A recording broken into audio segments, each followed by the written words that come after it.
Ambulance کو بھی اندر نہیں آنے دیا گیا. یہ دیکھیے ابھی 2 ایمبولینس گئی ہیں یہاں پر. سابق یہ جو سینئر ہمارے عارف حمید بٹی صاحب وہ باہر بیٹھے ہیں, ان کو دھکے مارے گئے ہیں, وہ یہاں باہر بیٹھے ہوئے ہیں. جتنے سینئر صحافی حضرات ہیں کسی کو اندر نہیں آنے دیا گیا, رستے بند کر دیے ہیں. اب وہ ان کی میت کو دیکھ بھی نہیں سکتا, اس طرح کے حالات کر دیے گئے ہیں. اور یہاں پہ صدر خانے میں اب 2 دن رکھی جائے گی. کل ان کے بیٹے نے واپس آنا ہے, عبداللہ نے, جو اس وقت کینیڈا میں موجود ہیں, ان کا انتظار کیا جائے گا. پھر جمعرات کو تقریباً دوپہر 2 بجے فیصل مسجد میں ارشد شریف صاحب کا جنازہ ہے. اس میں جتنے لوگ سن رہے ہیں وہ ضرور شرکت کریں, اور پیغام بس یہی ہے کہ قوم کو اٹھنا پڑے گا. ناظرین, یہ وہ گیٹ ہے جہاں سے انٹری ہوتی ہے کسی بھی پیشنٹ کی, اور قائد اعظم ہاسپٹل کے باہر اس وقت ایمرجنسی ٹائپ کے حالات بنا چکی ہے. راولپنڈی پولیس, اسلام آباد پولیس اور افسی کو لگا دیا ہے, اور 1 2 3 4 لیئرز میں یہاں پر افسی کو کھڑا کر دیا گیا ہے. کسی بھی شخص کو اندر جانے کی اجازت نہیں ہے. یہ ہم آپ کو براہ راست مناظر دکھا رہے ہیں قائد اعظم ہاسپٹل کے باہر سے. سینکڑوں کی تعداد میں ارشد شریف کے چاہنے والے یہاں آئے ہیں, زاروں قطار رو رہے ہیں. یہاں ہم نے آپ کو لوگوں سے بھی بات چیت کروانے کی کوشش کی. لوگ بڑے افسردہ ہیں اس معاملے پر. یہاں پر اور بھی صحافی موجود ہیں, ان سے بات چیت کرتے ہیں. یہاں پر اسد اللہ خان میرے ساتھ موجود ہیں, سینئر صحافی ہیں, 92 نیوز کی سکرینز پہ دیکھتے ہیں. یہ 3 دن سے ہم نے دیکھا یہاں ارشد شریف صاحب کے گھر میں ہیں. اسد صاحب, کیا کہیے گا, آج ایک بہت قیمتی دوست کو کھو دیا آپ نے؟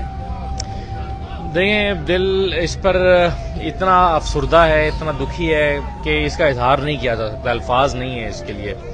اور ہمارے بہت قریبی جاتے ہیں, ہمارے گھروں میں بھی میتیں ہوتی ہیں, لیکن آپ یقین کیجئے کہ یہ پتہ نہیں کیسا انوکھا واقعہ ہے کہ اس میں قرار نہیں آ رہا. اور یہ ہمارے بہت سارے, اور مجھے ارشد صاحب کے ساتھ گزارے ہوئے وہ لمحات, وہ ہم رات بھر کی نشستیں, وہ سب چیزیں یاد آتی ہیں کہ کس طرح سے وہ کس طرح کی شخصیت ہے. تو میں ان کو یاد کرتا ہوں تو میں سوچتا ہوں کہ ایسا لگتا, ابھی بھی یقین نہیں آ رہا. ابھی میں ایئرپورٹ پہ تھا, ایئرپورٹ پہ میں نے ایمبولینس دیکھی, ایسے دل کو دھچکا لگا کہ یار یہ کیسے ہو سکتا ہے کہ اس کے اندر ہے وہ کافن, اس کے اندر ہے ہمارا دوست. بہت تکلیف میں ہے. میرے زباں میں, میرے ہاتھ میں قلم ہے, میرے ذہن میں اجالا, مجھے کیا دبا سکے گا کوئی ظلمتوں کا پالا. یہ ارشد شریف صاحب پڑھا کرتے تھے اور بہت پڑھا کرتے تھے. کیا اس پین کو, اس قلم کو, اس زبان کو آج روک دیا گیا ہے؟ دیکھیں, ارشد صاحب کا کیا قصور تھا؟ ارشد شریف صاحب کا قصور یہ تھا کہ وہ جو کہنا چاہتے تھے ان کی رائے اس سے مختلف تھی جو باقی لوگ سننا چاہتے تھے. مختلف رائے نا, نقطہ نظر مختلف ہے, لیکن ہمارے ہاں پیشنس نہیں ہے, ہمارے ہاں اختلاف رائے سننے کی عادت نہیں ہے, ہمارے ہاں دوسرا نقطہ نظر کو ڈائجسٹ کرنے کی ہمت نہیں ہے. اس لیے سب نے مل کر, اس نظام نے, اس ریاست نے مل کر اس کو دھکا دیا کہ تم یہاں سے نکل جاؤ, یہ جگہ تمہارے رہنے کے لیے نہیں ہے, ہم تمہیں یہاں جینے نہیں دیں گے, تم اس فضا میں سانس نہیں لے سکتے. اس کی سانسیں تنگ کی گئیں, اس کو دھکا دیا کہ یہاں سے جاؤ, اس کو مجبور کیا گیا. وہ پہلے وہاں پر دبئی میں چلا گیا اور وہاں سے پھر اس کو مزید پش کیا گیا. چین نہیں آیا ہماری حکومت کو کہ وہ یہاں پر کیوں بیٹھا ہے, اور وہاں سے اس کو دھکیلا گیا. ایک ایسے خان صاحب کیا سمجھتے ہیں کہ انویسٹیگیشن ہوگی؟ دیکھا جائے تو بے نظیر صاحبہ شہید ہوئی, اور بھی بہت سے وزرائے اعظم کے ساتھ ہوتا رہا کہ کو گولی لگی, انویسٹیگیٹ نہیں ہوا. کیا سمجھتے ہیں یہ جو لوگوں کے جذبات ہیں, یا کچھ جوڈیشل کمیشن بن جائے جو وزیر اعظم کہہ رہے ہیں, کچھ پتہ چل سکے گا کہ ارشد شریف کے ساتھ یہ کیا ہوا؟ سچی بات ہے, یہ ہماری خواہش ہے, امید نہیں ہے.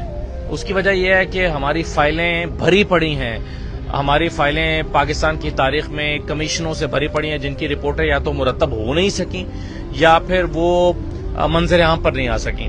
اب یہاں پر ایک اور کمیشن بن جائے گا, اس کے کیا TORs ہوتے ہیں پتہ نہیں ہے, یہ کمیشن کس طرح کام کرے گا, یہ کمیشن وہاں پر ان لوگوں کو کیا پاکستان بلا سکے گا جنہوں نے شوٹ کیا, جنہوں نے ناکہ لگایا, جن پر مختلف طرح کے الزامات ہیں. جب وہ ساری چیزیں ہمارے سامنے نہیں آ سکیں گی تو کیا حقائق سامنے آ سکیں گے؟ مجھے نہیں پتا یہ کیسے ہوگا, کیا اس پر تسلی ہو پائے گی, یا یہ پاکستان میں چونکہ مسائل ایک کے بعد دوسرے آتے ہیں, ہو سکتا ہے تھوڑے دن کے بعد ایک اور مسئلہ آ جائے اور اس کو ہم بھول جائیں جیسے پاکستان میں بے شمار مسائل آئے ہیں اور پھر وہ تاریخ کی کتابوں میں گم ہو کے رہ جاتے ہیں. ہماری خواہش ضرور ہے کہ کم از کم اس کو ہم ایک ایسا کیس بنائیں جو منطقی انجام کو پہنچے، جس سے ہمارے سامنے حقائق آئیں. لیکن سچی بات یہ ہے کہ مجھے لگتا نہیں ہے کہ ایسا ہو پائے گا. اور دوسری بات یہ کہ ہم ان سے توقع لگائے بیٹھے ہیں جن پر الزام ہے اس قتل کا. لیکن الزام اسی پر ہے نا کہ جس نے انہیں اس اپنی آزاد فضا سے دھکیل کر اغیار کی اس بستی میں پہنچایا جہاں پر وہ درندوں کے ہاتھوں میں تھے، اور جس نے ان کو دھکیلا وہ آج بھی اتنے بے رحم ہیں کہ وہ آج اس کفن پر بھی سیاست کر رہے تھے اور آج وہ اس میت کے اوپر بھی ٹویٹس کر رہے تھے. تو وہ اتنے بے رحم ہیں. ان سے آپ توقع کرتے ہیں کہ وہ آپ کو جو ہے وہ اس انصاف آپ کی تسلی کے مطابق انصاف دیں گے. اس فیملی کو آپ کیا دے سکتے ہیں؟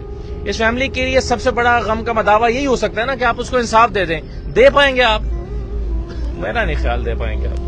جی ناظرین، ارشد شریف صاحب شعر پڑھا کرتے تھے. میں اپنے پروگرام کے اختتام میں وہ اشعار دہرا دیتا ہوں کہ میرے ہاتھ میں قلم ہے، میرے ذہن میں اجالا، مجھے کیا دبا سکے گا کوئی ظلمتوں کا پالا. مجھے فکر امن عالم، تجھے اپنی ذات کا غم. مجھے فکر امن عالم، تجھے اپنی ذات کا غم.